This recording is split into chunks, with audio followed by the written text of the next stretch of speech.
पुंडलीकवरदा हरिविठ्ठल श्री ज्ञानदेव तुकाराम सद्गुरु समर्थ त्र्यंबकानंद महाराज की जय।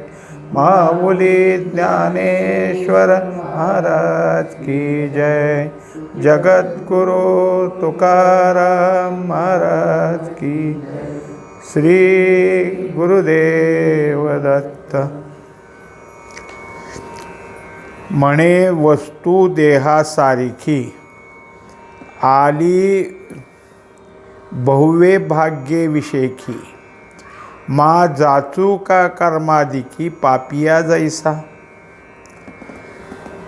8व्या श्लोकातली 190वी ओवी।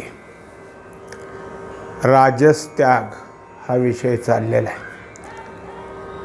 हा कर्माचं कष्ट नको त्यामुळं कर्माचाच त्याग करायची तयारी करणारा राजस त्यागी आहे।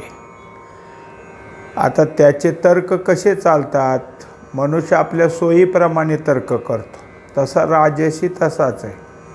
तो म्हणतो हे भाग्य म्हणून मनुष्य देह मिळाला आहे। मनुष्य देह कोणालाही मिळत नाही, भाग्यानं मिळतो। आणि मग असल्या देहाला कर्मासाठी कष्टाला लावावं का? मग हे पापीच झालो आपण तर, की देह देवाने एवढा चांगला भाग्याने दिला आणि त्याला कर्म करायला लावायचं। म्हणजे एखाद्या पापियानं जसं वागावं तसं त्या देहाला आपण काय करतोय? त्रास देतोय। कारण देह सर्वच हा म्हणजे मनुष्य देह मिळायला काय असतं? भाग्य लागतं। आणि अशा वेळेला त्याला कर्माचा जाच कशाला लावायचा? केले कर्म जे द्यावे ते झणे मज होआवे। आजी भोगू ना का बरवे हातीचे भोग। आता जे काही कर्म आपल्या पाठीमागे लागले ते जर करत राहिलो तर त्यापासून काय फळ मिळायचे ते भविष्यात। आता सध्या देह मिळाला आहे, खावं प्यावं भोग घ्यावेत आणि पुढचं कधीचं बघायचं आहे कोणी? पुढं मोक्ष मिळतोय का नाही का? निष्कारणच त्याच्यासाठी कशाला गुंतायचं? म्हणून आता जे काही प्राप्त झालं आहे त्या भोगाला भोगावं का ना भोगावं? मग जर पुढचंच बघत बसलं तर मनुष्याच्या ठिकाणी कर्म करण्यामध्ये त्याला काय आहे? सकाळचं उपभोग काही घ्यायचा असेल, दुपारी काय असेल ते राहतं, कारण तो कर्मच करतो। आणि मग भोगायचं राहिल्यावर काय त्या कर्माला करायचं आहे? कारण ते फळ मिळणार आहे ते कधी नंतर शेवटी, म्हणजे उदार आहे ते फळ। आणि आता भोग आहे तो रोख आहे। मग असलं कोण करायला लागलं आहे की जे रोख आहे तेच घ्यावं? आईसा शरीराची क्लेशा भेणे कर्मे वीरेशा। सांडी जो परियेसा राजसो त्यागो। येणे प्रकारे शरीराला क्लेश होतात, शरीराला कष्ट पडतात। कोणतं उचलण्याचं काम असो, वाकून करण्याचं काम असो, बसून करण्याचं काम असो, सगळी कष्टाचीच आहेत। कुठलंही काम काय आहे? शरीराचं काम कष्ट करणंच आहे। मग उगीच शरीराला क्लेश का द्यायचे? शरीराला त्रास का द्यायचा? त्यापेक्षा ते कर्मच केलेले आणि मग त्रास केल्यापेक्षा कर्मच सोडून दिलेली बरी, असा राजस गुणाचा जो असतो तो असा त्याग करतो। हे त्याग करण्याची पद्धत त्याची ही आहे। आईसा शरीराची क्लेशा भेणे कर्मे वीरेशा। सांडी जो परियेसा राजसो त्यागो। एरवी ते तही कर्म सांडे परी त्याग फळ न जोडे। जैसे उतले आगी पडे ते होमा न लगे। अशाने त्यांनी काय आहे? काहीतरी आपलं डोक्यात स्वतःचं शहाणपण काढावं, तर्क लढवावेत आणि कर्माचा त्याग करावा। ह्याने त्याग होत नाही। तो म्हणतो मी कर्म त्यागली आणि मी त्याग सांगितलाय तसा केलात, असं होत नसतं। कारण याला त्याग म्हणतच नाहीत। त्याला उदाहरण दिलं आहे की जसं दूध ठेवलं आहे चुलीवर किंवा गॅसवर आणि इकडं तिकडं बाई नादी लागली तर ते उतू गेलं. जाऊ द्या म्हणले, मी होम केला. आता असं उतू जाऊन होम करणं असं होत नसतं. त्याला काय आहे, ह्याला होम म्हणत नाहीत किंवा ह्याला होमाचं पुण्य लाभायचं नाही. तसं राजस कर्मानं कष्ट पडतं म्हणून कर्म त्यागलं म्हणजे त्याग होत नाही. का बुडोनी प्राण गेले ते अर्धोदकी निमाले, हे म्हणू नये जाहले दुर्मरणाचे. तसंच कुणीतरी एखादा आहे आणि गंगेच्या तीराला गेला, कसा पाय घसरला पाण्यात आणि बुडला की त्यात. झालं त्यात. आता बुडल्यावर काय पोहायला येत नव्हतं, काही नव्हतं, त्यामुळं त्या पाण्यात बुडून मरण आलं त्याला. आता दुसऱ्यानं सांगितलं ह्याने जलसमाधी घेतली. आता हाचा प्राण गेला, हे जलसमाधी नाही, हे काय आहे, अपघाती मरण आहे. ह्याला दुर्मरण म्हटलं जातं आहे. हे योग्य मरण नाही. गंगेत जरी गेला असला तरी गंगेतल्या या मरणाला मरण आणि पवित्र स्थान म्हणत नाहीत.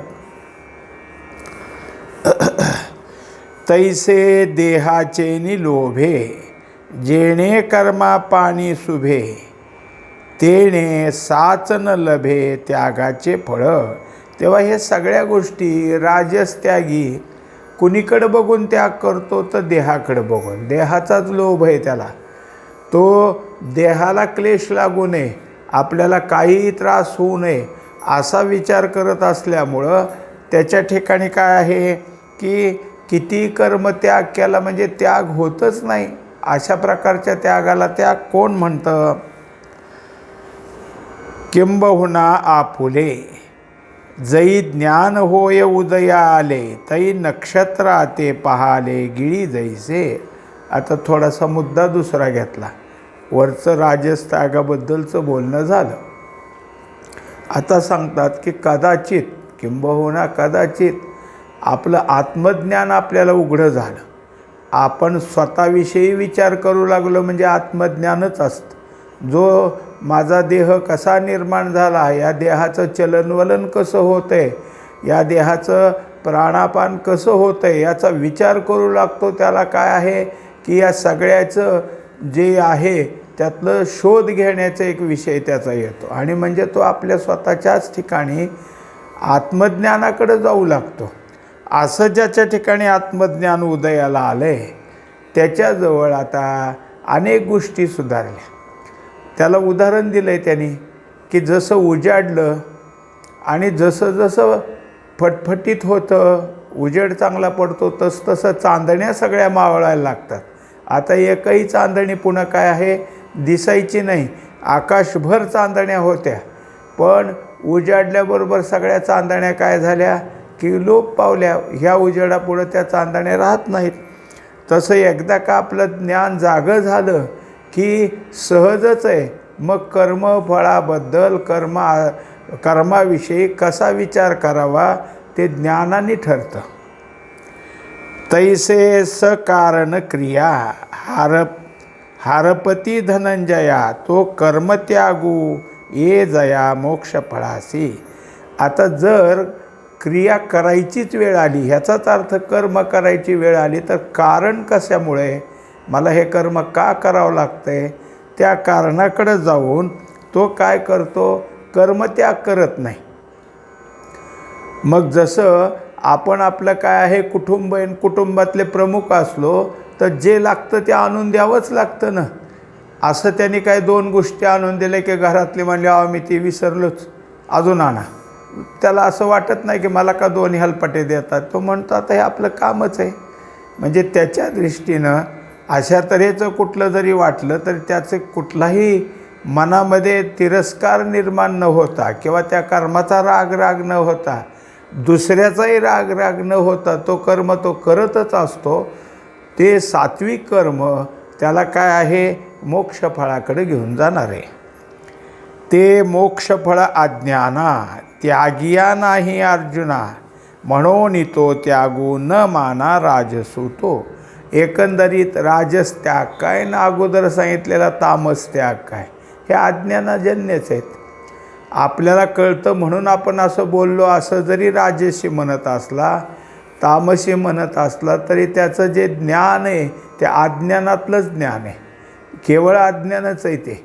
त्यामुळं त्या त्यागाला कोणी त्याग म्हणत नाहीत, तो त्याग होतही नाही. हे सगळे कसे झाले, अगोदर सांगितलेला तामसी त्याग आणि आता सांगितलेला सगळा काय आहे, राजसी त्याग आहे. तरी कोणे पा येथ त्यागे, जे मोक्षफळ घर रिगे, हेही ऐक प्रसंगे बोली जेल. तेव्हा खरा त्याग कशाला म्हणायचं, तसा त्याग केला असता मोक्षफळ सहजच हाताशी येतं. मोक्षप्राप्ती करता वेगळं काही साधन नाही. आपण आपल्या भागाला आलेलं कर्म करत करत करत गेलो, फक्त ते जसं सांगितलं आहे ते वर्म पाळून, तर मोक्ष सहजच प्राप्त होईल. कार्यमित्येव यत्कर्म नियतं क्रियते अर्जुन, संगं त्यक्त्वा फलं चैव सत्याग सात्विको मतः. आता काय आहे की भगवंताने आपला अभिप्राय दिला की जे जे काही कर्म आपल्या भागाला आलेलं आहे ते नियत कर्म, योग्य असणारं कर्म करत असताना त्या कर्माविषयी कोणत्या प्रकारे आसक्ती धरायची नाही आणि फलाविषयी अपेक्षा धरायची नाही. फलापेक्षा आणि आसक्ती ह्या दोन गोष्टी सोडल्या की याच दोन गोष्टी सोडणाऱ्या त्यागाला सात्विक त्याग असं म्हणतात. हे आता आपण 9व्या श्लोकात पाहिलं. तरी स्वाधिकाराचेनी नावे, जे वाटिया आले स्वभावे, ते आचरे विधी गौरवे शृंगारोनी. आता जो काय आपला वर्णनिहाय आश्रमनिहाय जो काय असलेला अधिकार आहे, त्या अधिकाराप्रमाणे आपल्या भागाला आलेलं, आपल्या वाट्याला आलेलं जे काम आहे ते स्वाभाविक कर्म आहे. कारण ते तुम्ही काय आहे की तुमच्या अपेक्षेनं निर्माण नाही केलेलं, ते सहज तुमच्या असलेल्या पूर्वकर्माप्रमाणे आलेलं आहे. आणि ते करत असताना हे मला ईश्वर आज्ञा आहे असं समजून अत्यंत काय आहे वेदविहित अशा प्रकारचा त्या कर्माविषयी उल्हास निर्माण करून, किंवा ते कर्म अशा तऱ्हेनं तो करतो. म्हणजे एखादं घर झाडायचं का काम त्याच्या पाठीमागं येईना, पण पाहणारे म्हणतात स्वच्छ केले फार. म्हणजे इतकं तो काय आहे ते कर्म मन लावून करतो, स्वच्छतेनं करतो, सुंदर असं करतो. परी हे मी करीतू असे, ऐसा आठवू त्याची मानसे, तैसेची पाणी दे आशे फळाची. आता ह्यातल्या दोन गोष्टी आपल्याला सांगितल्यास की हे कर्म करत असताना मी कर्म केलं, मी हे करत आहे असं अजिबात मनात ठेवायचं नाही. आणि त्यानंतर त्या कर्माच्या फळाविषयी काही नाही. म्हणजे जे जे काही असेल ते कर्म करत असताना निस्पृह भावनेनं, कोणत्या प्रकारची भावना त्याविषयी नाही, फळाविषयी नाही आणि मी करता ह्या आसक्तीविषयी नाही, कर्मासक्ती तिथं नाही आणि कर्मफळाची अपेक्षाही नाही, असं करणं हे काय आहे या कर्माचा भाग आहे. पै आवज्ञा आणि कामना, मातेचा ठाई अर्जुना, केलिया दोन्ही पतना हेतू होती. आता थोडंसं काय आहे की मनुष्याला त्याच्या जीवनामध्ये कोणत्या गोष्टी फार महत्त्वाच्या आहेत ते सांगितलं. सगळ्यात महत्त्वाची गोष्ट म्हणजे आपली आई. आपल्या आईचा अवमान कधी करायचा नाही. म्हणजे 4 माणसं जमलेत किंवा कोणी पाहुणे रावळेत किंवा काय, आमच्या आईला काही कळत नाही ना आमची आई अशीच वेडी, असं तर शब्दही मुखात न येता कामा नये. कोणताही तिच्याविषयी अवमान होता कामा नये. आणि जरी 4 चौघीपेक्षा चांगली असली काय रूपानं ह्याने त्याने, तरी तिच्याविषयी कामना कधी मनात निर्माण झाली नाही पाहिजे. या दोन्ही गोष्टी जर तुमच्या हातून झाल्या तर मग पतन आहे. काही किती पुण्यकर्म करा, शेवटी पतनच आहे. पण हे जर पाळलं जाईल, तिचा काय आहे जो असतो तो मानच ठेवणं आणि अगदी वात्सल्य भावनेनं मातेच्या मायेनं तिच्याकडं पाहणं, ह्या 2 गोष्टी जर केल्या तरच आहे. नाहीतर हे जर चुकलं तर मात्र पतनाला जावं लागेल.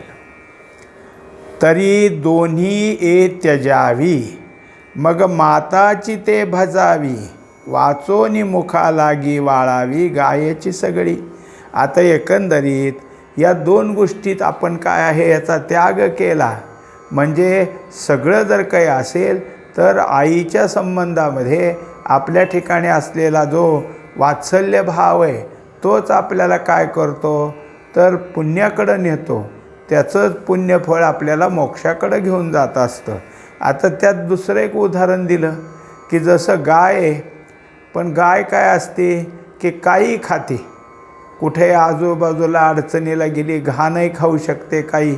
अशी गाय नको म्हणून तिला अपवित्र मानलं तर चुकलं, कारण तिची काय आहे एखादी सवय वाईट असेल म्हणून काय झालं त्या गाईचाच त्याग करायचा असं नाही.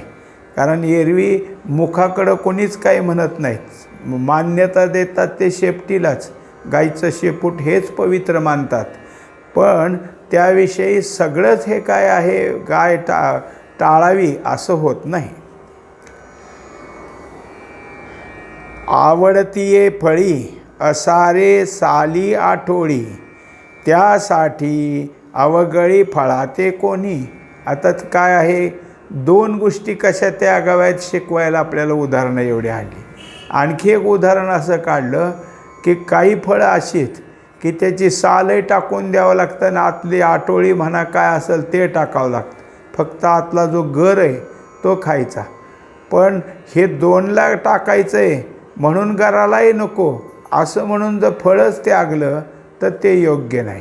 मग साल काढून टाकावी.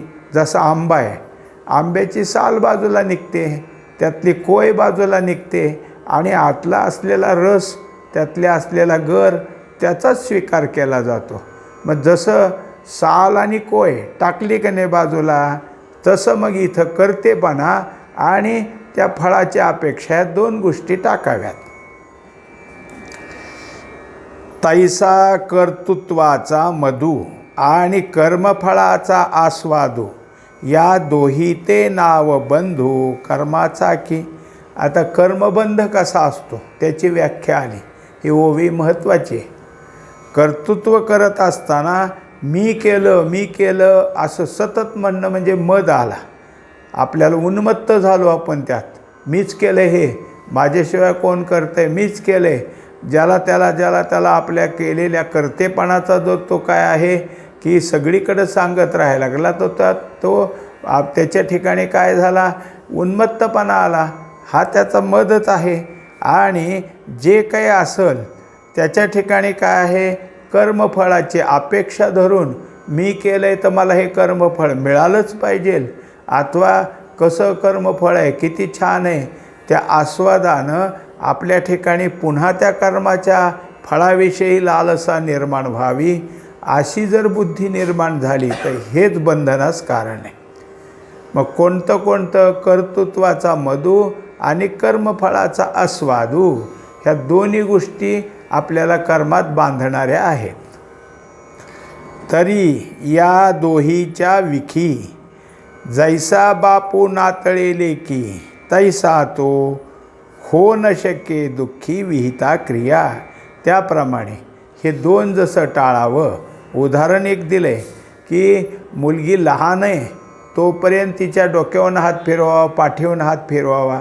पण जशी जशी ती मोठी होऊ लागली तर बाप जरी असला तरी त्यांनी अंतरानेच बोलावं, तिच्याविषयी अपेक्षा करू नये. जसं मुलाला पाठीवर थापडतो तितकं काही जवळीक नसती. आपली जरी मुलगी असली तरी ती उपवर झाली तर तिच्या अंतरानंच आपल्याला बोललं जातं. असं बाप आपला पाळतोच असं सगळीकडं होतं. त्या मुलीविषयी कधीच अपेक्षा धरत नाही. तसे ह्या दोन गोष्टी टाळल्या तर केलेलं कर्म तुम्हाला दुःख देणार नाही. तो त्याग तरुवरू, हा तो त्याग तरुवरू, जोगा मोक्ष फळे ए थोरू, सात्विक आईसा डगरू याशीच जगी. एकंदरीत या प्रकारचा त्याग जर आपण केला तर हा त्याग म्हणजे एक प्रकारे काय आहे वृक्षच आहे हा. आणि त्याच वृक्षाला मोक्षाचं फळ लागेल. त्याग नावाच्या वृक्षाला जसं कोणत्याही झाडाला पाणी घातलं म्हणजे फळ झाडाला फळं येतात, तसं त्यागरूपी झाडाला कोणतं फळ येईल? मोक्षाचं फळ येईल. यालाच सात्विक फळ, सात्विक कर्म अशा प्रकारचं म्हणण्याची प्रसिद्धी आहे. जाळोनी बीजे जैसी झाड की जे निर्वंशी, फळ त्यागोनी कर्म जैसे त्याजिले जेणे. तेव्हा जसं एखादं बियाणंच भाजलं की त्या झाडाची उगवण पुन्हा होणारच नाही. म्हणजे त्या बियाणाला भाजलं की त्या प्रकारच्या झाडाचाच सगळा काय तुम्ही संपून टाकलं, निर्वंश केला. तसं याचं कर्तृत्व पण आणि फळ ह्या दोन गोष्टीचा त्याग केला की कर्माचा त्याग केल्यासारखं झालं. तया लागत खेवो परिसी, धातूची गंध काळिक जैसी, जाती रजतमे तैसी तुटली दोन्ही. जसं लोखंड आहे आणि त्याला परीस लागला तर त्या लोखंडाला गंज लागलेला असो किंवा ते काळं पडलेलं असो, दोन्ही गोष्टी निघून जातात. आणि सोन्यासारखं तो लोखंडाचा तुकडा अत्यंत काय आहे, चमकायला लागतो. सोनंच अगोदर लोखंड होतं, पण ते लोखंड नीट हातात घेऊन बघावं सुद्धा वाटत नव्हतं, इतकं काळं पडलेलं, त्याला गंज लागलेला. फक्त परिसाचा स्पर्श झाल्याबरोबर त्याची जी काही काळीमा आहे ते गेलं आणि गंधी म्हणजे त्याच्या ठिकाणी आलेला गंज तोही निघून जातो. मग सत्वे तेने चोखाळे, उघडती आत्मबोधाचे डोळे, तेथ मृगांबू सांज वेळे होय जैसे. याप्रमाणे जसं जसं सत्वगुण वाढायला लागतो तसं तसं आत्मबोध आपल्या ठिकाणी वाढायला लागतो. आणि आत्मबोध जागृती झाली की मनुष्य हा जो काही आत्मज्ञानाचा अंग आहे ते घेऊनच वागायला लागतो. त्याच्या जीवनात बाकी कुठल्या जर काय आहे कर्म असेल त्या कर्माच्या अपेक्षाच राहत नाही. जो आता समजा एखादा फार पैसेवाला कोट्याधीश आहे आणि कोणीतरी म्हणलं धरा तुम्हाला 10 रुपयाची नोट. आता कोट्याधीशाला कोणीतरी 10 द्यायला लागलं तरी कशाला तो अपेक्षा करतो आहे? किंवा कोणी म्हणालं की अहो त्या रस्त्यावर कोणीतरी पैसे देतं आहे, वाटतेच सगळ्याला 10-10 रुपयाच्या नोट आहेत, तरी जागचा हालायचा नाही, कारण त्याला त्याची अपेक्षा होणार नाही. का तर तो तृप्त आहे, या किमतीचं त्याला काही नाही. तसं तृप्ती झाली म्हणजे असं सामान्य सुखाकडं कोण जातं? कर्म आणि कर्मफळ या दोन्ही गोष्टी म्हणजे सामान्य सुख आहे. आणि हा जो लाभ आहे आत्मज्ञानानंतर आत्मबोधाचा, आत्मसाक्षात्काराचा, हा कितीतरी पटीनं अधिक आहे. त्याच्यामुळं या आत्मबोधाची प्राप्ती झालेल्याला जसं उन्हात दिसतं मृगजळ तसं संध्याकाळी दिसेल का? संध्याकाळी दिसण्याचा काही संबंध नाही. संध्याकाळी मृगजळ हे आपोआपच लोप पावतं. त्याला नीट शोधा, हे खरं आहे का, हे खोटं आहे असं बघायची काही गरज राहत नाही. तैसा बुद्ध्यादिका पुढे असतो विश्वाभासू हा एवढा. तैसा बुद्ध्यादिका पुढा असतो विश्वाभासू हा एवढा. तो न देखे कवणीकडा आकाश जैसे. आता ज्याप्रमाणे एकदा का आत्मबुद्धी जागी झाली की मग कुठेही दृष्टी असू द्या, त्या सगळीकडं पाहिलं तर हा विश्वाभास दिसतो. पण जसं आकाशाकडं पाहिल्यावर कुठंच आकार आपल्याला दिसत नाही. आकाश कसं दिसतं? निरभ्र आणि निर्मळ. तसा हा विश्वाभास दिसत असूनसुद्धा त्याविषयी काही वाटत नाही. जसं ज्ञानदेवा गोडी संगती सज्जनी, हरी दिसे जनिवनी आत्मतत्वी. सगळीकडं हरी आता कसा दिसू लागला? आत्मतत्वी. तसं सगळं स्वरूप हे जगताचं किती जरी हा विश्वाभास असला आणि ह्याच्यात कोणीही सजीव इकडे तिकडे हिंडत असले तरी ह्यांच्या ठिकाणी आत्मा आहे. आत्माच हे सगळ्या शरीराला काय करतोय? सजीव ठेवतोय. हे ज्ञान असल्यामुळं मनुष्याच्या आकाराकडं, विश्वाच्या आकाराकडं लक्ष जात नाही, आत्मतत्वाकडं लक्ष जात असतं. पुंडलिक वरदारी विठ्ठल, श्री ज्ञानदेव तुकाराम, सद्गुरु समर्थ त्र्यंबकानंद महाराज की जय, माऊली ज्ञानेश्वर महाराज की जय, जगद्गुरु तुकाराम महाराज की जय, श्री गुरुदेव दत्त।